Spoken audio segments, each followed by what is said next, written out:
শুরুতেই তোমাকে একটা কথা বলি, মনে রেখো, একজন ভালো চরিত্রের মানুষ তোমাকে ভালোই ভাববে, আর একজন খারাপ চরিত্রের মানুষ তোমাকে খারাপই ভাববে।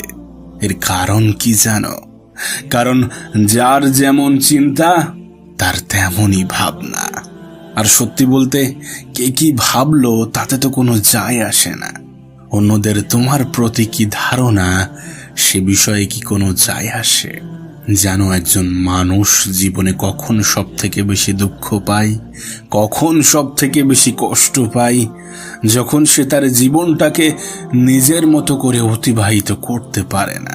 হ্যাঁ, যখন কোনো মানুষ তার নিজের জীবনটাকে উপভোগ করতে পারে না। আসলে কি জানো, আমরা অন্যদেরকে নিজের জীবনে প্রাধান্য দিতে গিয়ে নিজেদেরকেই ভুলে গিয়েছি। আমরা এটা জানি যে অন্যদের চিন্তা ভাবনায় কোনো যায় আসে না, তারপরেও কেন জানি না তাদের ডিমান্ড অনুযায়ী জীবন যাপন করছি।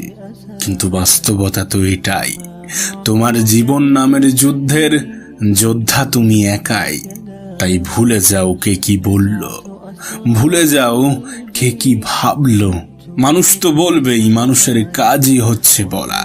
মনে রেখো, অভ্যাস হয়ে গেলে সব থেকে প্রিয় জিনিসগুলো ছাড়াও বাঁচা যায়, ভালো থাকা যায়।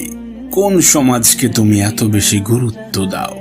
এদেশে কেউ খালি পেটে পতাকা বিক্রি করে, আর কেউ ভরা পেটে দেশ বিক্রি করে। এ পৃথিবীটা একটু অন্যরকম, এ পৃথিবীর মানুষগুলো একটু অন্যরকম। তাই সকলকে গুরুত্ব দেওয়ার কোনো প্রশ্নই ওঠে না। তুমি খেয়াল করেছো কিনা জানি না, দেখবে অহংকারী মানুষগুলোর পা যেন মাটিতেই পড়ে না। সত্যি বলতে, এই অহংকারী মানুষগুলো যেমন মাটিতে পা ফেলে হাঁটতে চায় না, ঠিক তেমনি এরা ডানা মেলে আকাশেও উঠতে পারে না। কেননা অহংকার হলো ভারী একটা বোঝা। এটাকে নিয়ে আকাশে ওড়া অতটাও সহজ নয়। তাই তোমার কাছে অনুরোধ করব, নিজেকে অহংকার মুক্ত রাখো।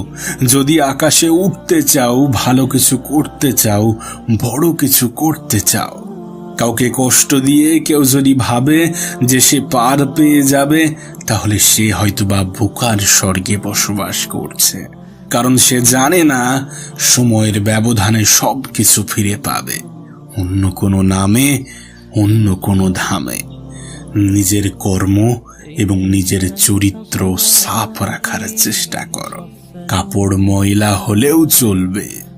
যেন আমাদের মধ্যে একটা বাজে অভ্যাস আছে, আমরা সব সময় প্রতিশোধের কথা ভাবি। যে ও আমার সাথে এমন ব্যবহার করেছে, আমিও করব। ও আমাকে কষ্ট দিয়েছে, আমিও দেব। কেউ যদি বিনা কারণে তোমাকে কষ্ট দেয়, একদিন না একদিন সেও নিজের ভুল বুঝতে পারবে। একদিন না একদিন সে নিজে থেকেই তার ভুলের শাস্তি পাবেই। আর যদি নিতান্তই প্রতিশোধ নিতে হয়, তাহলে এই সমস্ত ছোটখাটো জিনিস কেন, বড় কিছুকে টার্গেট করো। নিজেকে জেতানোর চেষ্টা করো তাদের জন্য যারা তোমার হারের অপেক্ষায় বসে আছে। জীবনে বড় কিছু করার চেষ্টা করো। হ্যাঁ, তাদের জন্য যারা মনে করে যে তোমার দ্বারা বড় কিছু হবে না, যারা তোমার সমালোচনা নিয়ে ব্যস্ত থাকে। আসলে কি জানো, নিজের রাগটাকে যদি আমরা সঠিক জায়গায় কাজে লাগাতে পারি, নিজের জেদটাকে যদি আমরা সঠিক জায়গায় কাজে লাগাতে পারি, নিজেকে যদি এ সমাজের খারাপ মানুষগুলো থেকে দূরে রাখতে পারি, যদি মেহনত করতে পারি, যদি ধৈর্য ধরতে পারি, তাহলে দেখবে নিজের জীবনের হতাশাগুলো কোথায় যেন মিলিয়ে যাচ্ছে, কোথায় যেন হারিয়ে যাচ্ছে। হ্যাঁ, এটা বাস্তব। এটা বাস্তব যে আমাদের পারিপার্শ্বিক পরিবেশ আমাদের উপরে অনেকটাই প্রভাব বিস্তার করে। কারণ আমরা তাদের মতোই হতে চাই যারা আমাদের আশেপাশে ঘুরে বেড়ায়। আমরা তাদের মতোই জীবন কাটাই যারা আমাদের আশেপাশে ঘুরে বেড়ায়। তুমি কাদের সাথে মিশবে এটা তোমার উপরে নির্ভর করছে, কিন্তু মনে রেখো, এটাই তোমার জন্য সঠিক সময় জীবনে নতুন করে ঘুরে দাঁড়ানোর। এখনো কোনো কিছু শেষ হয়ে যায়নি। হ্যাঁ, এটাই তোমার জন্য পারফেক্ট সময়।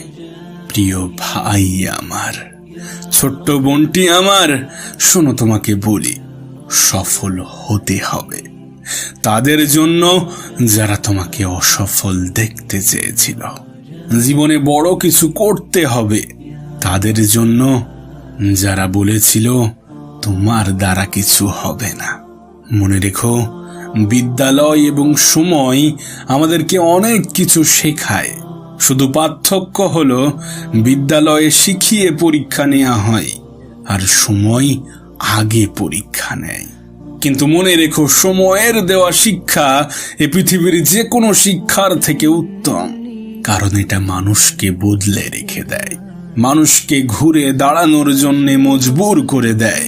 মানুষের মিষ্টি কথার আড়ালে যে ভয়ঙ্কর রূপ থাকতে পারে এটা মানুষকে ভালোভাবে শিখিয়ে দেয়। সর্বোপরি মানুষ চিনিয়ে দেয়। শোনো তোমাকে বলি, পারলে নিজের মনকে কন্ট্রোল করতে শেখো। হ্যাঁ, নিজের মনকে কন্ট্রোল করতে শেখো, কারণ তুমি যদি তোমার মনকে কন্ট্রোল করতে পারো তাহলে সে হবে তোমার পরম বন্ধু। আর যদি মন তোমাকে কন্ট্রোল করে তাহলে সে হবে তোমার পরম শত্রু। আসলে জীবনের সব থেকে বড় ভুল সেটাই যখন আমরা আমাদের ভুল থেকে আমরা কোনো কিছুই শিখতে পারি না। যেন সফল ব্যক্তিদের মধ্যে কিছু কমন জিনিস থাকে না, এমনটা নয় যে তারা জীবনের প্রত্যেকটা ক্ষেত্রে সঠিক হয়, বরং তারা একটু বেশিই ভুল করে। কিন্তু তাদের সব থেকে বড় শক্তি হলো যে তারা তাদের ভুলগুলো থেকে শিক্ষা নেয় এবং সেটাকে নিজের জীবনে প্রয়োগ করে। নিজের ভুলগুলো থেকে শিক্ষা নাও এবং সেটাকে নিজের জীবনে প্রয়োগ করো। না, এখনো কোনো কিছুই শেষ হয়ে যায়নি।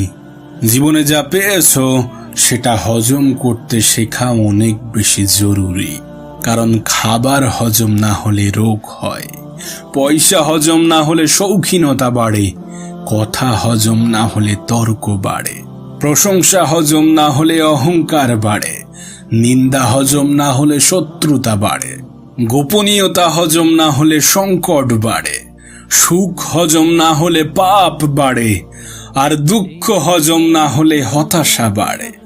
সব ঠিক হয়ে যাবে এটা ভেবে অপেক্ষা করতে থাকলে তুমি অপেক্ষাই করতে থাকবে।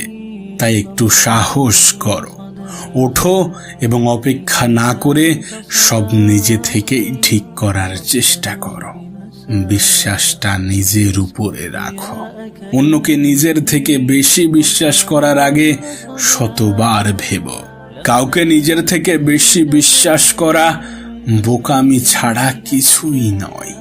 যেন একজন মানুষ কখন সব থেকে একা থাকতে পছন্দ করে, যখন তার আপনজনেরাই তার সরলতার সুযোগ নেয়। তাই একটু সাবধান। অবাক হওয়ার জন্যে ম্যাজিক দেখার প্রয়োজন পড়ে না, বরং আপন মানুষগুলোর বদলে যাওয়ার রূপ দেখলে তার থেকে অনেক বেশি অবাক হবে। শোনো তোমাকে বলি, নিজের হতাশার জন্যে কখনো অন্যকে দায়ী করো না, বরং নিজেকে দায়ী করো অন্যের থেকে অতিরিক্ত আশা রাখার জন্য। তুমি কেন এটা বোঝো না? কারোর থেকে অতিরিক্ত আশা তোমাকে কষ্ট ছাড়া কিছুই দেবে না। তাই সেই সকল মানুষগুলোকে ক্ষমা করে দূরে সরে যাও, কিন্তু দ্বিতীয়বার বিশ্বাস করে কখনো বোকা হয়ো না। তোমাকে আগেও বলেছি, এখনো বলছি, নিজের জীবনের ভুলগুলোকে ইগনোর করো না। মনে রেখো, বালতি যতই বিশাল হোক, পিনের আঘাতের ছোট্ট ছিদ্রও কিন্তু সহজেই বালতিকে খালি করে দেয়। তাই কোনো ভুলকেই ছোট করে দেখানো উচিত নয়। সময়ের সিদ্ধান্ত সময়ে নিতে না পারলে পরে আফসোস করা ছাড়া উপায় থাকবে না। এটা মাথায় রেখো, তোমাকে উপরে ওঠানোর জন্য কেউ বসে নেই, কিন্তু নিচে নামানোর জন্য অনেকেই তৈরি হয়ে আছে। শোনো, যদি জীবনে বড় হতে চাও তাহলে কানে কম শোনো, মুখে কম বলো, শুধু নিজের কাজ করে যাও নীরবে।